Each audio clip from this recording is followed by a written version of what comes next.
આજે સોમનાથ પર અલાઉદ્દીન ખિલજીના હુમલાને 1000 વર્ષ પૂરા થયા. ઇતિહાસકારોની નોંધ પ્રમાણે 1026ના જાન્યુઆરીમાં આ હુમલો થયો હતો. સોમનાથ મંદિરને આખું તોડી પાડવામાં આવ્યું હતું.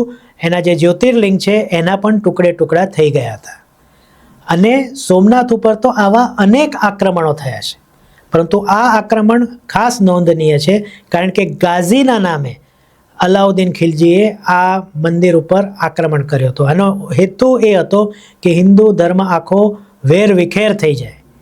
પરંતુ આજે આ ઘટનાના 1000 વર્ષ પછી પણ આપણો હિન્દુ ધર્મ એટલો જ અડીખમ છે જેટલું કે સોમનાથનું મંદિર. અને સોમનાથના મંદિરનું પણ આગવું મહત્વ છે. એક શ્લોકમાં કહેવામાં આવ્યું છે કે સોમલિંગમ નરો દ્રષ્ટા સર્વ પાપે પ્રમુચ્યતે લભતે ફલમ મનોવાંછિત મૃત સ્વર્ગ સમાશ્રયેત. અર્થાત સોમનાથ શિવલિંગના દર્શનથી વ્યક્તિ પોતાના તમામ પાપોથી મુક્ત થઈ જાય છે. મનમાં જે પુણ્ય કામનાઓ હોય છે એ પૂર્ણ થાય છે અને મૃત્યુ પછી પણ આત્મા સ્વર્ગને પ્રાપ્ત કરે છે.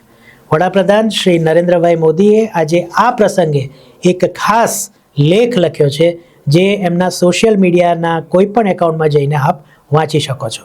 આજે જય જય ગરવી ગુજરાત સાથે જય સોમનાથ.